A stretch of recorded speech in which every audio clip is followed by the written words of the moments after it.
السلام علیکم ورحمۃ اللہ وبرکاتہ۔ بسم اللہ الرحمن الرحیم۔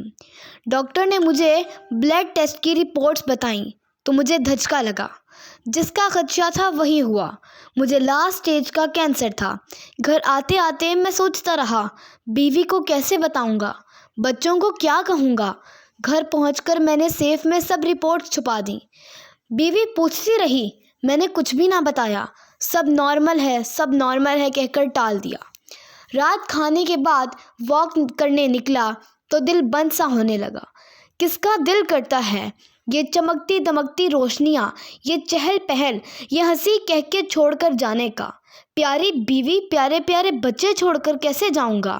ایک لمبی پتلی سی اندھیری قبر میں کیسے رہوں گا؟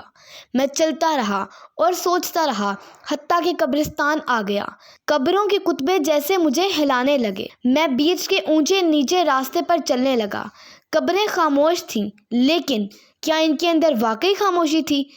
ایسا سناٹا پہلے دیکھا ہوتا تو خوف سے میری جان نکل جاتی، لیکن آج دل بے خوف سا تھا، بلکہ ان چپ چاپ پڑے مکینوں سے ہمدردی محسوس ہو رہی تھی۔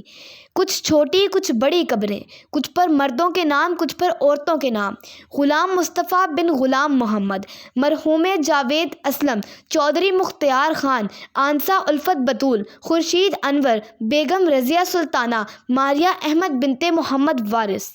میں نام پڑھتا آگے بڑھ رہا تھا۔ کچھ کتبوں پر آیات درج تھی: وَلَا خَوْفَ عَلَيْهِمْ وَلَا هُمْ يَحْزَنُونَ، اِنَّا لِلَّهِ وَإِنَّا إِلَيْهِ راجعون۔ پھر اداسی بھرے اشعار: بچھڑا کچھ اس ادا سے کہ رات ہی بدل گئی، ایک شخص سارے شہر کو ویران کر گیا۔ سر، رات کافی ہو گئی ہے، گھر چلنا چاہیے میرے خیال میں۔ یہ میرے ڈرائیور کی آواز تھی۔ میں نے پیچھے مڑ کر دیکھا۔ میری چمچم کرتی کار چاندنی میں نہائی ہوئی تھی۔ ہو نہ ہو کیا فائدہ اب اس کار کا، سب کچھ تو میرے بیوی بچے لے جائیں گے، میرے ہاتھ کیا آیا؟ میں بڑی خود غرضی سے سوچتا گیا۔ ساری زندگی کماتے کماتے ہی گزر گئی۔ اب یہ گھر بنا لوں، اب پراپرٹی خرید لوں، اب بچوں کے لیے نقدی زیور اکٹھا کر لوں، اب بیوی کا بینک بیلنس بھرنا ہے۔ بس یہی میری ترجیحات تھیں۔ گھر، گاڑی، موبائل، سب کچھ تو تھا میرے پاس، بس سکون نہیں تھا۔ اس سکون کی خاطر میں بیوی سے چھپ کر گندی ویڈیوز دیکھتا تھا۔ دنیا کے سامنے میں نیک نیت اور سلیم الطبع تھا۔ ہلکی سی داڑھی بھی رکھی ہوئی تھی، نماز روزہ بھی قضا نہ کرتا تھا، لیکن میں اندر سے بے حد بدنیت اور بدبودار شخص تھا۔ جب بھی میں اکیلا ہوتا فحش موویز دیکھنے لگتا۔ یہ لت مجھے 9 عمری سے پڑ گئی تھی، باوجود کوشش کے میں عادت نہ چھوڑ سکا۔ شاید یہی وہ چیز تھی جس نے میری زندگی سے سکون کی چادر یکسر کھینچ لی تھی۔ اچانک میرے پاؤں کے نیچے ایک نوکدار پتھر آیا تو میں لڑکھڑا گیا۔ یکدم میری ساری سوچیں غائب ہو گئیں۔ پتہ نہیں کتنی دیر میں یوں ہی کھڑا قبروں کی طرف دیکھتا رہا۔ پھر اچانک میرا دل کیا کہ کاش کوئی قبر والا مردہ زندہ ہو جائے اور مجھے بتائے کہ اس کے ساتھ اصل میں کیا ہوا۔ جب وہ قبر میں جا کر لیٹ گیا اور اس کے سب رشتہ دار قبرستان کی وحشت سے بیزار تیز تیز قدموں سے واپس چلے گئے تو اس پر کیا بیتی۔ لیکن میں کسی سے نہیں پوچھ سکتا تھا۔ یہاں سب خاموش تھے، چپ چاپ اپنی اپنی جزا سزا میں مگن تھے۔ اچانک میری نظر ایک کچی جھونپڑی پر پڑی۔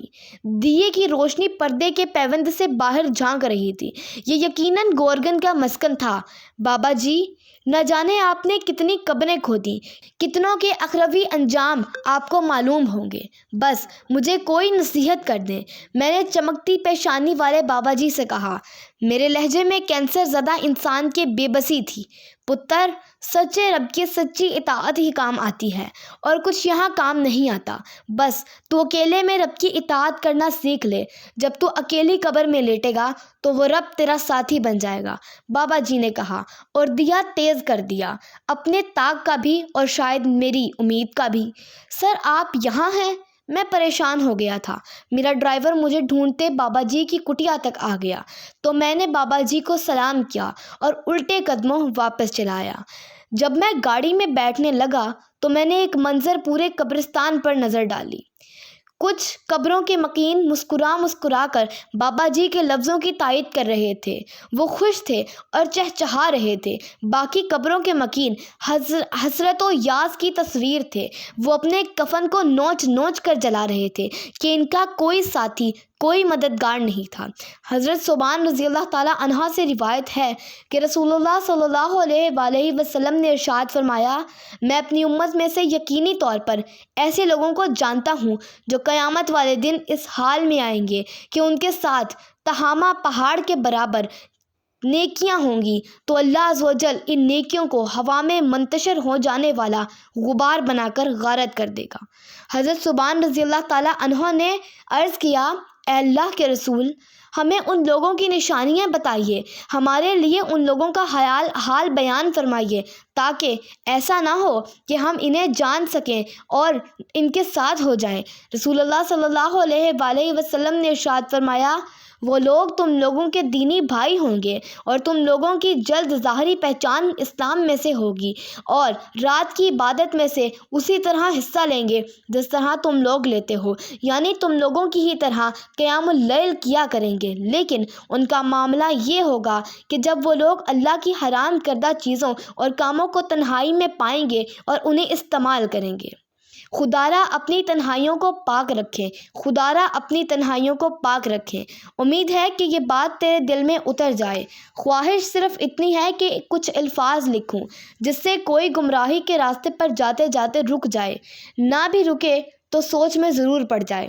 اس طرح کی اور سبق آموز کہانیوں کے لیے ہمارے چینل کو سبسکرائب کریں۔ سٹوری اچھی لگی ہو تو ویڈیو کو لائک کریں۔ شکریہ۔